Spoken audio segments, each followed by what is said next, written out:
Mesdames et messieurs, bonsoir ou bonjour, vous qui nous suivez sur Cathol TV Gabon, sur la Maison Radio des Médias. Nous allons ce matin rencontrer la secrétaire du bureau du Cœur Vaillant à Milad, organisation d'enfants, une éducation d'enfants donnée à la jeunesse du monde entier, qui vient nous annoncer un événement, une rencontre internationale qui aura lieu à Libreville la semaine prochaine. Je, à elle, à qui je souhaite la plus cordiale bienvenue. Bonjour. Bonjour mon père. Alors, vous êtes membre du mouvement Cœur Vaillant, âme vaillante à Milad. Qu'est-ce que c'est? Ok, merci. Je suis Elvire Evaza. Je suis très honorée d'être ici ce matin pour communiquer éventuellement sur notre rencontre internationale, mais avant, vous présenter l'activité, sinon le mouvement. Alors, le mouvement Cœur Vaillant, âme vaillante, MIDAD, c'est l'appellation au niveau du Gabon. C'est un mouvement d'enfants, fait par les enfants pour les enfants, comme nous le disons, et qui au niveau international est fédéré par une structure appelée MIDAD. MIDAD voudrait dire Mouvement international d'apostolat des enfants, donc qui aujourd'hui réunit 53 pays. Dans chacun de nos pays ou dans chacun des 53 pays existe en local un mouvement d'enfants organisé à l'église. Au Gabon, il s'appelle Cœur Vaillant, âme vaillante. Au Cameroun, il s'appelle les Cop Monde. En Centrafrique, il s'appelle Aïtakwe, mais c'est un mouvement d'enfants réunis autour de l'église. Et donc ce mouvement appartient à une grande fédération, à une grande organisation qui est le MIDAD. C'est pour ça que nous avons appelé MIDAD à CVAV. CVAV, c'est Cœur Vaillant, âme vaillante, Mouvement d'action catholique de l'enfant, Cœur Vaillant, âme vaillante. MIDAD parce que nous sommes de la grande maison, de la grande famille du Mouvement international d'apostolat des enfants. Et donc depuis 2 ans, je suis secrétaire générale du Mouvement international d'apostolat des enfants.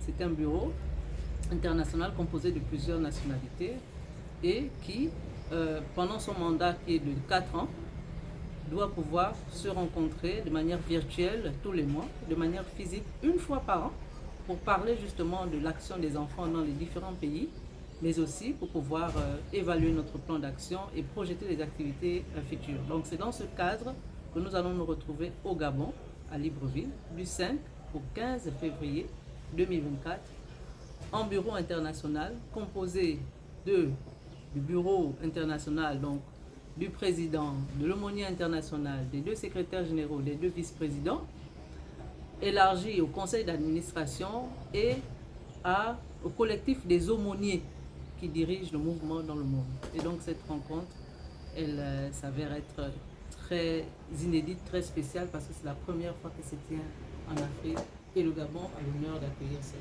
réunion. D'où viennent les différents membres du bureau mondial qui vont prendre part à cette rencontre? D'accord. Alors, tous les délégués à cette activité nous viennent de plusieurs pays, de plusieurs continents, de plusieurs horizons. Nous avons la présidente qui est de nationalité péruvienne, qui vit au Pérou et qui viendra du Pérou. Nous avons l'aumônier international qui, lui, a une double nationalité. Il est français d'origine, mais péruvien de 2e nationalité. Il vit au Pérou et il viendra du Pérou. Nous avons le vice-président qui est africain et qui est en Guinée-Conakry. Nous avons un 2e vice-président qui est française, qui viendra de la France. Nous avons un secrétaire général qui est guadeloupéen, qui reviendra de la Guadeloupe, le Gabon. Le 2e secrétaire général, c'est moi. Je ne fais pas le déplacement, si ce n'est de Zion pour le lieu de la rencontre.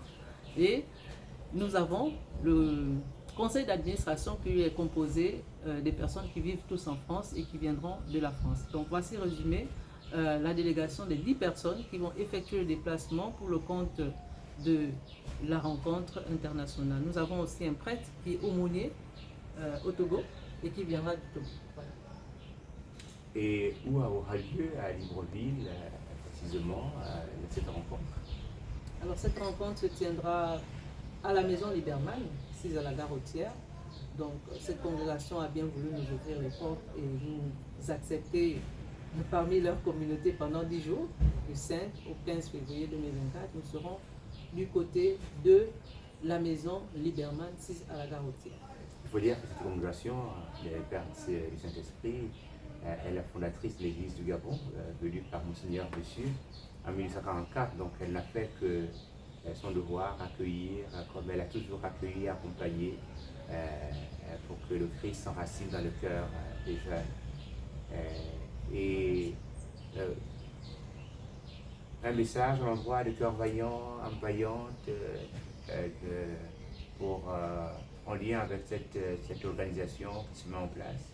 Bien entendu, c'est d'abord pour le mouvement Cœur Vaillant, âme vaillante du Gabon que cette réunion a un caractère important. Et donc ces derniers, qui sont déjà à plus d'eux, se mobilisent pour réserver un accueil chaleureux à cette délégation, mais en plus préparent les temps forts qui seront consacrés au mouvement. Ces temps forts auront éventuellement lieu lors de la messe d'ouverture, la messe de clôture et lors de la rencontre avec tous les enfants du diocèse de l'archidiocèse de Libreville. Et ces différentes actions auront lieu pour la messe d'ouverture le 5 février, pour la messe de clôture le 15 février et pour la rencontre avec tous les enfants du mouvement présents à Libreville le 11 février. Et à côté de ces temps forts qui sont dédiés exclusivement au mouvement Cœur Vaillant, nous aurons d'autres temps forts qui seront ouverts en plus au Cœur Vaillant à d'autres organisations de jeunesse et d'enfance au Gabon. Vous avez en l'occurrence la pastorale des jeunes, la Fédération catholique des mouvements, le Conseil national de la jeunesse qui auront une tribune de 2 heures le vendredi 9 pour pouvoir discuter de 16h à 18h de leur action vis-à-vis de l'enfance et de la jeunesse au Gabon, ainsi que la transversalité qui peut exister entre ces différentes structures pour collaborer en faveur de l'enfance. Les partenaires qui sont civils et qui ne sont pas de l'Église ne sont pas en marge. Nous avons l'UNICEF, nous avons l'UNESCO, nous avons les affaires sociales qui ont des pans spécifiques pour l'enfance et la jeunesse. Ces derniers également, nous recevons dans leurs locaux pour pouvoir justement échanger de cette dynamique-là, de comment est-ce qu'ils traitent la question de l'enfance. Pour les affaires sociales, c'est surtout l'enfance en difficulté, et pour les autres, c'est des plans de projets d'insertion, de réinsertion. Et tout ceci nous aidera à davantage asseoir la notoriété du mouvement ici à Libreville, mais en plus au Gabon, et faire en sorte que les gens vraiment sachent que ces mouvements d'église ne sont pas que des groupes d'animation, mais aussi des groupes qui ont pour mission première d'éduquer, de former, de soutenir et de œuvrer pour le bien-être de la communauté. Mesdames et messieurs, nous étions là avec la secrétaire du bureau mondial du mouvement CVAV à Midad, et qui nous a communiqué avec nous sur l'organisation très prochaine, à partir du 5 février jusqu'au 15 février, de la rencontre internationale des responsables du mouvement Cœur Vaillant, âme vaillante à Midad. Une rencontre qui aura lieu à Libreville.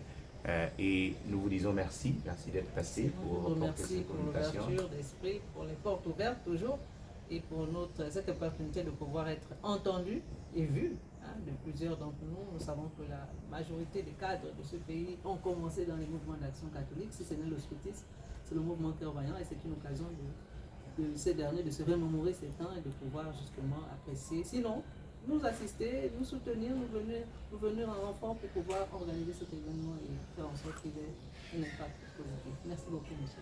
Et par rapport au soutien, y a-t-il une adresse, quelqu'un à contacter ou déposer un bien, un parc d'eau? Actuellement, il fait chaud. Les matchs de la Coupe africaine des Nations nous donnent devoir des pauses pour prendre de l'eau. Est-ce que si quelqu'un a un parc d'eau à déposer, qui le dépose où? Bien entendu, donc toute aide, qu'elle soit multiforme, prière, soutien, est entendu de notre part. Et pour ceux qui seront des biens physiques, la maison Liberman est ouverte, notamment à l'accueil, chez le frère Abel, pour pouvoir recevoir tout ce qui pourrait nous aider pour organiser cette activité. Il y a également le responsable de cette congrégation, le père Monseigneur Patou, qui se tient à nos côtés et qui pourrait nous aider à recevoir tout ce qui viendrait de tous les anciens cœurs voyants du Gabon, du monde même, qui nous écoutent et qui pourraient faire un geste pour nous aider à mieux organiser cette activité. Merci beaucoup. Merci également.